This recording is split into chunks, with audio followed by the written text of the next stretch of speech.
An officer asked someone to please just come outside. When asked how they were doing and if Martha was there, the response was no.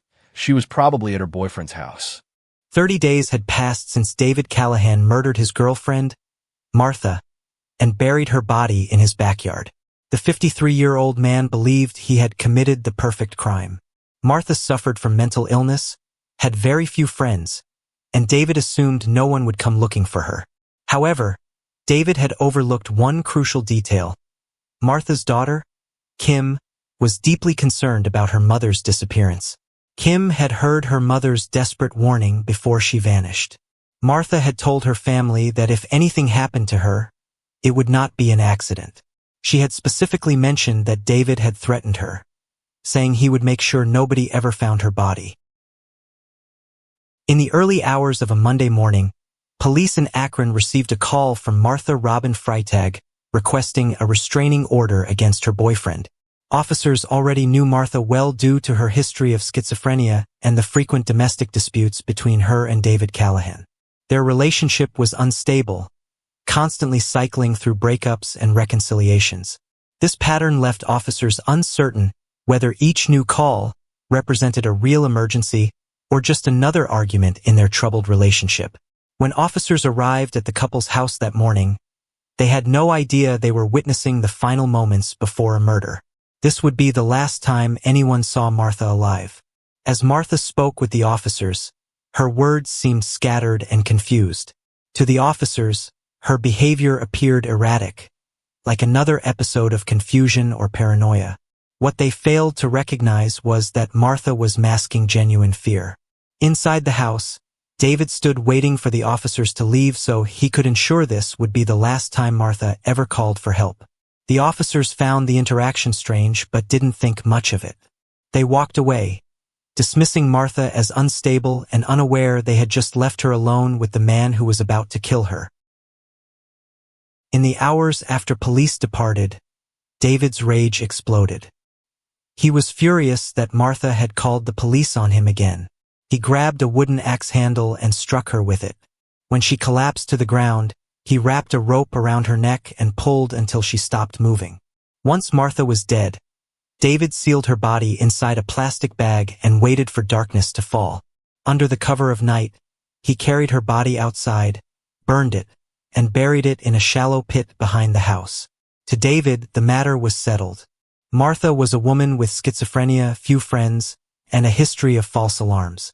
He was confident that no one would ever come looking for her. Over the following days, Martha stopped responding to everyone, including her daughter Kim. After several days of silence with no sign of her mother, Kim contacted police to explain that something terrible might have happened to Martha. Officers agreed to meet her at the house later that day to check on Martha's welfare. When Kim and her husband arrived to meet the officers, it quickly became clear that their concerns would not be taken seriously. Kim explained that she had checked with all of Martha's relatives and friends. Nobody had heard from her. She had even visited different hospitals to see if her mother had been admitted to a psychiatric unit, but found nothing. Kim told the officers about Martha's troubled relationship with David. She revealed that he had made death threats against her mother, specifically threatening to make sure nobody ever found her body. According to Kim, David was the most likely suspect in her mother's disappearance. Police knew that David had a lengthy criminal history with outstanding warrants for drug abuse, theft, and trespassing. This made him someone officers needed to question immediately. However, before the officers could get the full story from Kim, a sudden noise from inside the house put them on high alert. The officers announced their presence, but nobody answered. Unknown to them, David was hiding inside in silence, waiting for the police to leave. This moment marked the officers' first critical mistake in the investigation. Despite the very real possibility that Martha was in active danger, the officers gave Kim the worst possible advice. They explained that Martha was a grown woman, and even though she had schizophrenia, hospitals were legally not allowed to share patient information with family members. The officer suggested they were not quite at the level of emergency that would justify forcing entry into the home. While the officer's explanation was technically accurate, The suggestion not to file a missing persons report would prove to be a serious oversight. Kim would soon realize she had been inadvertently talked out of taking action that might have helped her mother. For the time being, officers left the scene, allowing Kim to continue her own investigation. Over the next few days, she kept calling both Martha and David, but neither of them answered their phones. Growing increasingly worried, Kim began gathering information on her own. Kim learned that David had recently been seen at a place where he worked occasionally, so she contacted police again, urging them to check it out. Officers were dispatched to investigate and spoke with workers at the location. The workers confirmed they had seen David within the past few days, meaning he was still in the area. Police just needed to locate him and ask where Martha might be. Despite this lead, officers still seemed convinced that Martha would eventually turn up on her own and that David was just another name in a domestic dispute. They had no idea they were giving David exactly what he wanted, time. As the case stalled, David kept a low profile, only leaving Martha's house at night. He used the lack of scrutiny to cover his tracks and refine his story. What began as one oversight would snowball into a series of mistakes that would hamper the investigation and pave the way to a discovery far more tragic than anyone imagined. The following week, after repeated calls and pressure from Kim, police finally agreed to conduct another welfare check. This time, however, they made another critical error. They sent a new pair of officers who were unfamiliar with the full context of the case. When the officers arrived, they found no notes in the system about the seriousness of the situation. The only information indicated that someone had checked on Martha and found her okay, with no report filed. The officers assumed that since no missing person report had been filed, someone must have already made contact with Martha. After only a few unanswered knocks on the door, the officers decided to leave. This was exactly why dissuading Kim from filing a report had been such a catastrophic mistake. With no sign of Martha or David and police convinced nothing was wrong, the investigation quietly stalled. Days passed with no progress, and eventually the case went cold. A week passed, and it seemed Martha might never be found as police had completely written off her disappearance. Then something strange began to happen. Kim started receiving response messages from her mother's phone. The texts were brief and unsettling. They said things like she was busy, she was with friends, and she was fine. The messages didn't sound like her mother at all, and something about the way the texts were written felt wrong to Kim. Growing suspicious, Kim asked police to meet with her again. This time she demanded that they break into the house and check, or she would do it herself. Kim explained to officers that she had been sending messages to her mother's phone, and the responses she received were completely unlike her mother's usual way of communicating. The person texting claimed to be at different places but kept changing their story. Kim was now certain of what had happened. She believed David had killed her mother and was pretending to be her through text messages. While officers still doubted Kim's story, they agreed to break into the house, if only to put her mind at ease. Officers entered Martha's home and searched through it. Inside, they found no sign of Martha or her belongings. Kim found this deeply suspicious, noting that her mother's shoes were missing, which was unusual because Martha always kept shoes by the door. The officer tried to reassure Kim that everything appeared fine and there were no obvious signs of foul play. He suggested that the lack of distress in the house should be a relief. However, Kim insisted something was wrong. She pointed out that there wasn't even any Pepsi in the refrigerator, which meant her mother hadn't been staying there. As police exited the house, one officer made an offhand comment that revealed what they really thought had happened to Martha. He asked Kim if she would have been surprised to find Martha dead inside the house. Although officers briefly considered the worst-case scenario, their tone made it clear they didn't really believe it. When Kim insisted on filing a missing person report, something that should have been done weeks ago, officers still seemed convinced there was no real cause for alarm. By this point, the hopelessness in Kim's voice was evident. Her investigation seemed to have hit a dead end as she watched officers leave once again, simply advising her to call if new information came up. A few hours later, one officer decided to return and speak with the neighbors, hoping to learn where David or Martha might be. It was a small decision, but one that would quietly mark the first step in turning things around for the investigation. One of the neighbors unknowingly held a piece of information about David that would finally confirm Kim's claims. The neighbor revealed that he hadn't seen Martha in about 4 weeks, but he had definitely seen David around the house. He had spotted David coming and going, particularly at night. This statement finally confirmed what Kim had been suspecting all along. David hadn't disappeared at all. He had been coming and going from the house, while police and Kim struggled to reach him. With this information, police began coordinating surveillance around the property.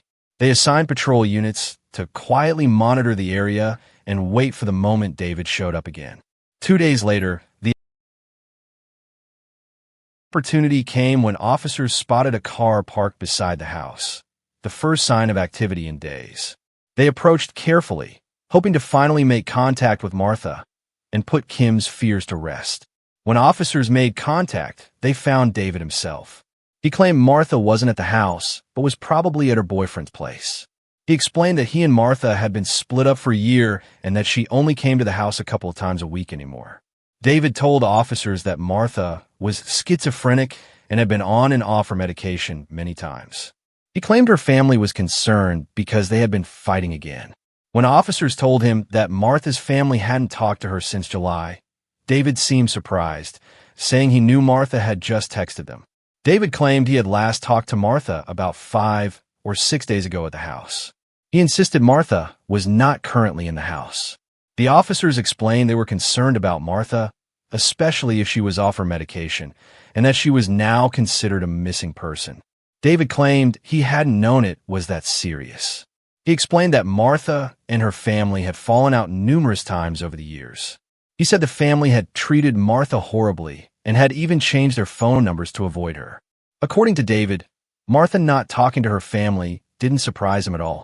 David's story painted Kim as untrustworthy and suggested she had never gotten along with her mother.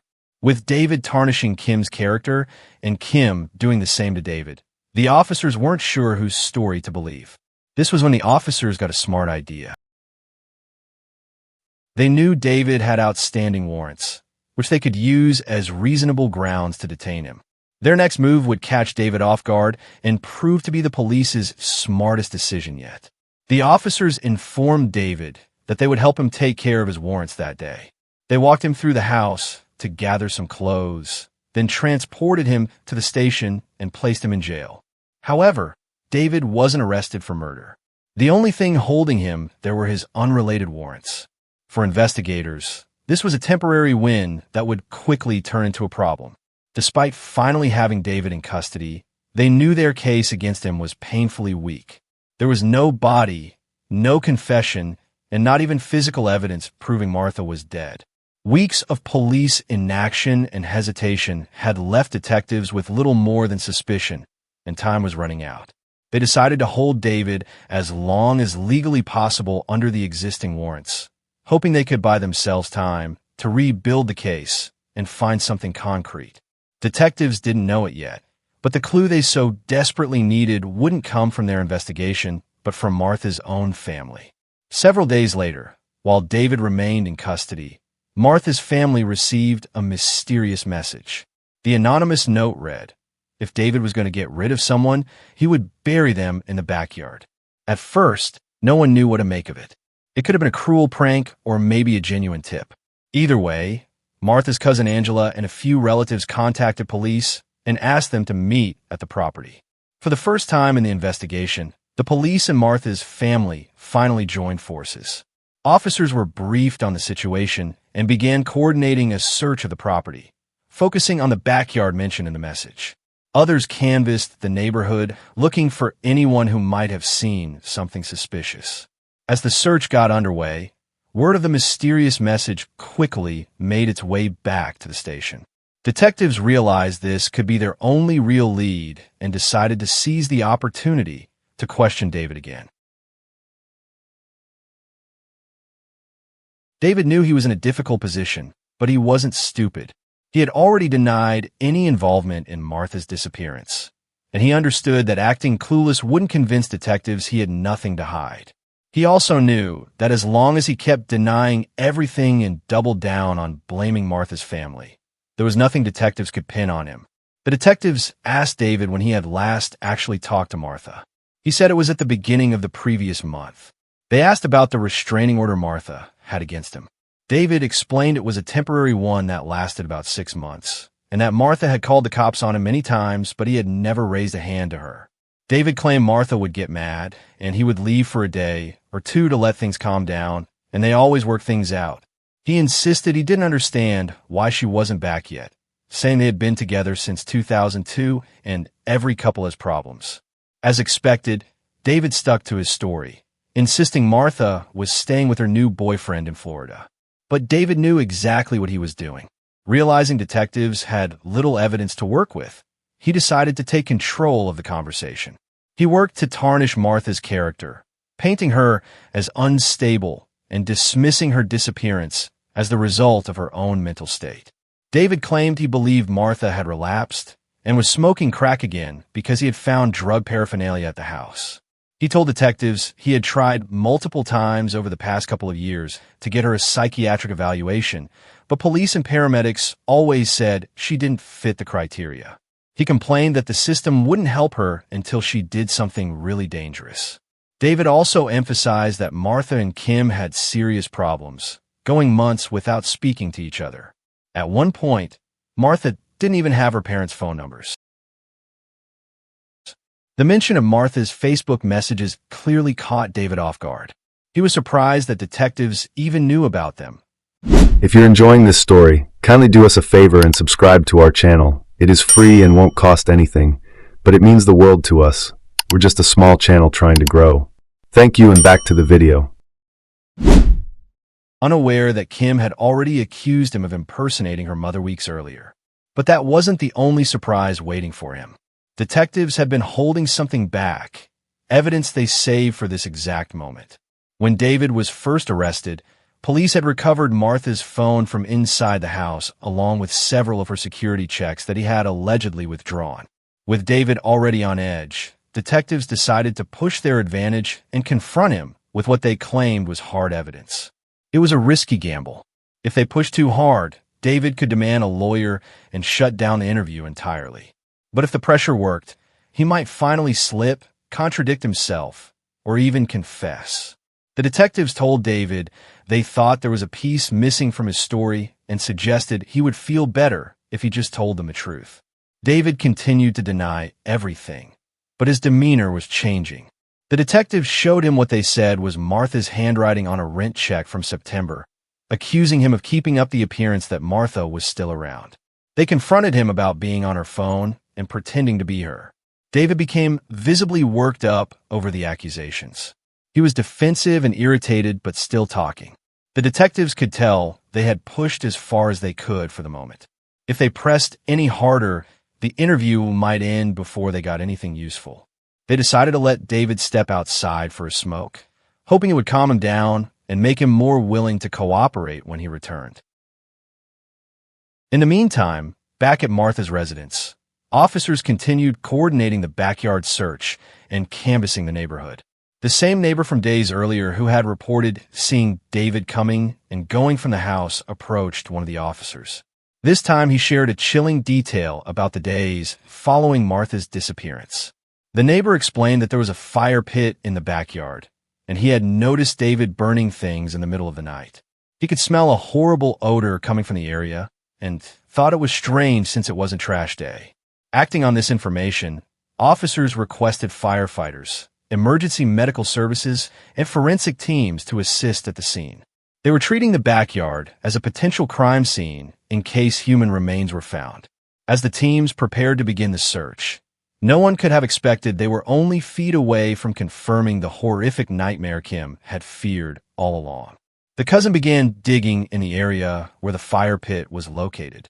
What she found made everyone's blood run cold. They had discovered what appeared to be human remains buried under the fire pit. The area showed loose dirt and ash, and when they carefully dug, they could see what looked like a knee or an elbow. When they touched it, they could tell it was something. They stopped digging immediately and waited for the forensic team to arrive. One of the officers stepped away from the dig site to speak with the family. Because they had arrived without a search warrant, they needed to explain what had been found so far and request formal consent to continue the excavation. At the same time, Martha's daughter Kim and her husband finally arrived at the scene, anxious about what had been discovered. Though officers avoided making any premature statements, Kim could already sense the truth. This would be the worst day of her life. Kim desperately asked if they had found a person. The officers told her they didn't know yet and weren't saying yes or no. They explained they didn't want to contaminate anything and had to go through a whole process. Kim became increasingly distressed, insisting they must know whether there was a body back there. The officers tried to calm her, explaining that only a piece of something, possibly plastic, had been uncovered. They told her it would take time before they could give her confirmation. Kim said she didn't want to talk to anyone right now, that talking to strangers wouldn't help. The officer formally asked Kim for permission to go back into the yard and check what they had found, explaining that the medical examiner would need to come out as well. Kim gave her consent, and the officers resumed the excavation. Inside the shallow fire pit, they found the remains of Martha. Her body was wrapped in bedding and sealed in a plastic bag. The body was burned and showed clear signs of blunt force injury. A rope was still tied around her neck. Everyone at the scene was shaken by the discovery. After weeks of uncertainty, Martha's disappearance was finally resolved, but the reality offered little comfort to anyone involved. On the other side of town, news of the gruesome discovery quickly traveled to the detectives at the station. With this new information in hand, they brought David back into the interrogation room and cut straight to the point, directly accusing him of murder. The detective asked David if he was a heartless person who had put the love of his life in the ground. He told David that there was no reasonable person in the world who wouldn't believe that he had harmed Martha.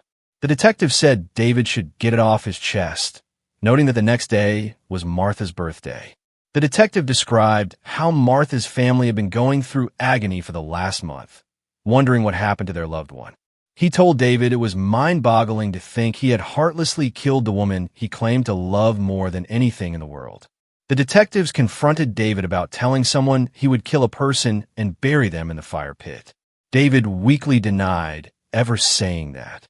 The detectives insisted they weren't making anything up and that they knew everything.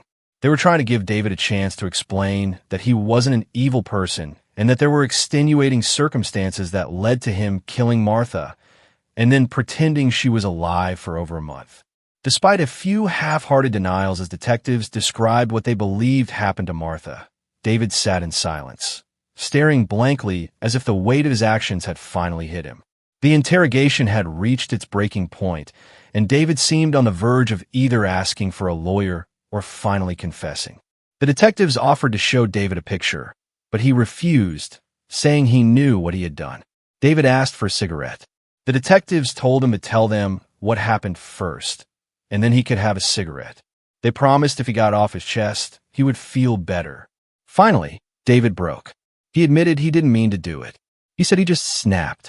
The detectives pointed out that it wasn't a very respectful way to treat a person, referring to how Martha's body had been disposed of.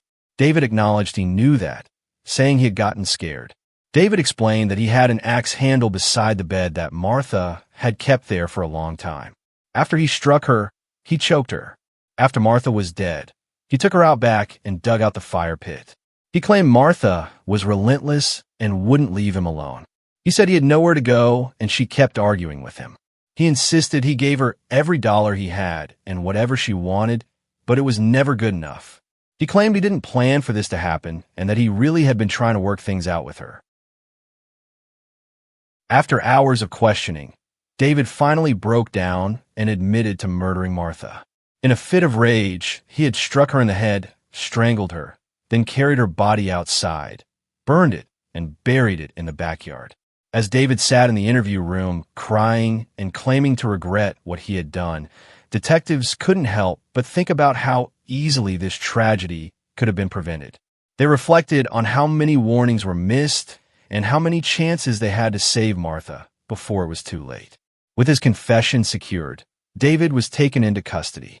He was formally charged with murder, abuse of a corpse, and tampering with evidence. He would spend a very long time behind bars for the horrific crime he had committed against the woman he claimed to love. Martha's family was left to grieve the loss of a beloved mother and relative whose desperate calls for help had been dismissed as the ramblings of a mentally ill woman. Kim's determination and refusal to give up on finding her mother had ultimately led to justice, but it came at a terrible price. Martha was gone, and nothing could bring her back. Every crime leaves a trace, and we're here to follow them. Subscribe for more real, haunting stories you won't forget.